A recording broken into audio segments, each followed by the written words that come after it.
Please cooperate చేయండి please. ఇంకా చాలా వర్క్ ఉంది ప్లీజ్ ఏమనుకో ప్లీజ్.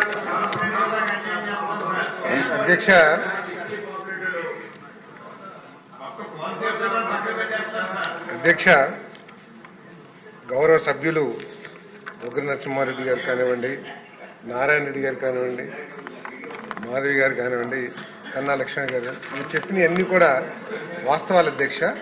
ఆ సమస్యలన్నింటినీ కూడా డిపార్ట్మెంట్ ఇప్పుడు అవన్నింటినీ ఏ విధంగా సరిచేయాలనే దీంట్లో ఉన్నామని చెప్పి తెలియజేస్తున్నాను అధ్యక్ష. ఈ గవర్నమెంట్కి ఆ గవర్నమెంట్కి తేడా ఏమిటో ఒకసారి మనం ఆలోచించాలి అధ్యక్ష. 2019లో వైఎస్ఆర్సీపీ అధికారంలోకి రాగానే కక్షపూరితంగా అప్పటికే 4 లక్షల ఇల్లు శాంక్షన్ చేయబడి ఉంటే ఎన్టీఆర్ హౌసింగ్ కింద వాటిని నిర్దాక్షిణ్యంగా క్యాన్సిల్ చేసేసారు అధ్యక్ష. క్యాన్సిల్ చేయటమే కాకుండా నిర్మాణంలో ఉన్న ఇళ్లకు కూడా వాళ్ళు పూర్తి చేసుకున్నా కూడా డబ్బులు ఇవ్వకోకుండా ఎగ్గొట్టారు అధ్యక్ష. వాటికి డబ్బులు ఇవ్వడానికి ఇప్పుడు ముఖ్యమంత్రి గారు ఒక ప్రణాళిక ఏ విధంగా ఇవ్వాలి అని చెప్పేసి ఆలోచన కూడా చేస్తున్నారు అధ్యక్ష. అదే మన చంద్రబాబు నాయుడు గారి ప్రభుత్వం, కూటమి ప్రభుత్వానికి వస్తే అధ్యక్ష, 2024 డిసెంబర్కే ఈ స్కీమ్ క్లోజ్ అయిపోయింది అధ్యక్ష. కావాలనుకుంటే ఈ కూటమి ప్రభుత్వం స్కీమ్ క్లోజ్ అయిపోయింది, ఇక మాకేం సంబంధం లేదని చెప్పేసి ఈ ఇళ్ళన్నింటినీ కూడా ఆపేయటమో లేకపోతే చేతులు కడుక్కుంటమో చేయటానికి అవకాశం ఉన్నా కూడా ముఖ్యమంత్రి గారు ఒక సుదీర్ఘ అనుభవం కలిగిన ముఖ్యమంత్రిగా ఆ విధంగా చేయకోకుండా కేంద్ర ప్రభుత్వాన్ని ఒప్పించి దాన్ని 2026 మార్చి కానీ జూన్ కల్లా కంప్లీట్ చేయడానికి అవకాశం కల్పించే విధంగా కేంద్ర ప్రభుత్వాన్ని ఒప్పించి మరి ఈ స్కీమ్ని PMAY 1O ఏదైతే ఉందో దాన్ని కొనసాగిస్తున్నాం అధ్యక్ష. మరి అదేవిధంగా అంతేకాకుండా మిగిలిపోయిన వాళ్ళు దాదాపు పోయిన ప్రభుత్వంలో ఒక 5-6 లక్షల మంది కట్టుకుంటే ఇప్పుడు సగంలో మిగిలిపోయిన వాళ్ళందరూ కూడా ఎస్సీలు, బీసీలు, ఎస్టీలు, PVTGs ఎక్కువగా ఉన్నారని చెప్పేసి మరి పెద్ద హృదయంతో మరి ముఖ్యమంత్రి గారు 3,300 కోట్ల రూపాయల అదనపు ఆర్థిక సహాయాన్ని కూడా ఈ వర్గాలకు ఇచ్చే కార్యక్రమం చేస్తున్నారు అధ్యక్ష. మరి ఈరోజైతే ఉగ్ర నరసింహారెడ్డి గారు చెప్పారో తప్పుకోకుండా వాటి మీద చర్యలు తీసుకుంటాం అధ్యక్ష.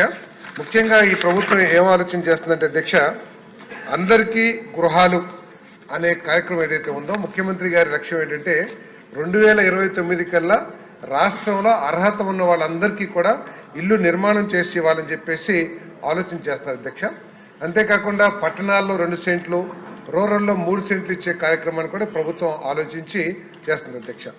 3, ఈ ల్యాండ్ ఎక్విజిషన్ గురించి ఏదైతే చెప్పారో గృహ నిర్మాణ శాఖ ల్యాండ్ ఎక్విజిషన్ కానివ్వండి, పట్టాల ఇష్యూ కానివ్వండి, పట్టాల బెనిఫిషియరీ సెలక్షన్ కానివ్వండి, ఈ హౌసింగ్ డిపార్ట్మెంట్కి ఎటువంటి సంబంధం లేదు అధ్యక్ష. పోయిన గవర్నమెంట్లో రెవెన్యూ డిపార్ట్మెంట్ వాళ్ళు ల్యాండ్ ఎక్విజిషన్ చేశారు, పట్టాలు ఇచ్చారు. మరి దాంట్లో అవకతవకలు జరిగినాయో లేదో తర్వాత ఎంక్వైరీ చేశారు అధ్యక్ష. గృహ నిర్మాణానికి సంబంధించినంత వరకు మేము అందరికీ కూడా ఇల్లు నిర్మించాలని చెప్పేసి ముఖ్యమంత్రి గారు మార్గనిర్దేశం చేయటం జరిగింది అధ్యక్ష. మరి అదేవిధంగా మరి ఏదైతే గౌరవ సభ్యులు చెప్పారో చాలామంది వెళ్ళటానికి ఇష్టపడతలేదు కొన్ని లేఅవుట్లకి. ఎందుకంటే అధ్యక్ష 21 కిలోమీటర్ల దూరంలో కూడా ఇచ్చారు అధ్యక్ష. కొన్ని విశాఖపట్నం కొన్ని మున్సిపాలిటీస్కి 20 కిలోమీటర్స్ దూరంలో కూడా ఇచ్చారు అధ్యక్ష.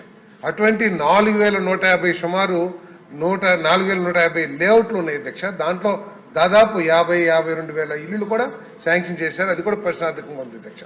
అందుకని ముఖ్యమంత్రి గారు ఆలోచన ఏమిటంటే ఈ లబ్ధిదారులందరినీ కూడా సంప్రదించి వారి ఇష్టపూర్వకంగా, ఎందుకంటే అధ్యక్ష గత ప్రభుత్వం ఏం చేసిందంటే రిజిస్ట్రేషన్ చేసేసింది పట్టాలు.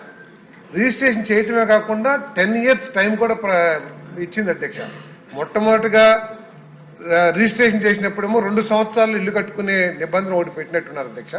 తర్వాత ఎన్నికలకు ముందు 10 సంవత్సరాల వరకు కూడా కట్టుకోకపోయినా పర్వాలేదనే విధంగా చట్టాన్ని తీసుకొచ్చి ఈరోజు మరి ఏమీ చేయలేని పొజిషన్లో ఈరోజు ఉన్న పరిస్థితులు ఉన్నాయి అధ్యక్ష.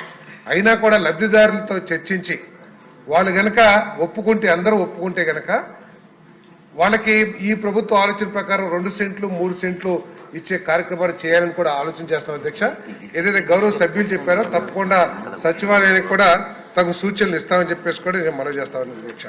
ఏదైతే టిట్కో గురించి ఉగ్ర నరసింహారెడ్డి గారు చెప్పారో అది తప్పకుండా మరి టిడ్కోకి మున్సిపల్ అడ్మినిస్ట్రేషన్ చూస్తుంది అధ్యక్ష, అది మా శాఖ సంబంధం లేదు.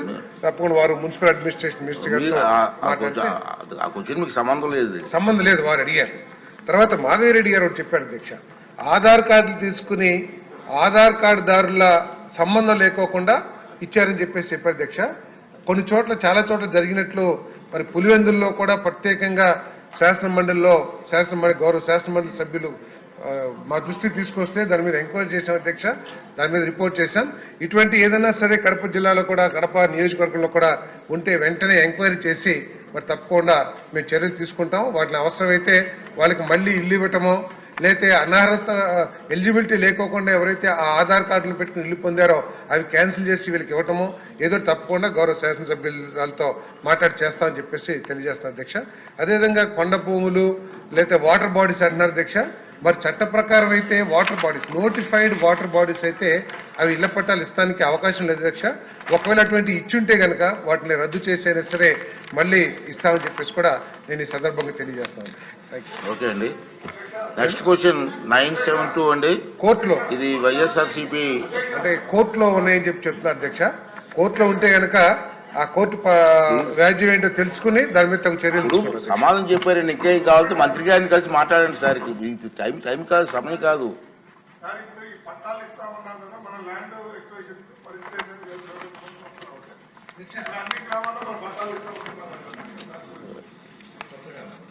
అదే అధ్యక్ష, సర్వే చేసి అర్హత ఉన్న వాళ్ళకి తప్పకుండా ఇస్తాం అధ్యక్ష.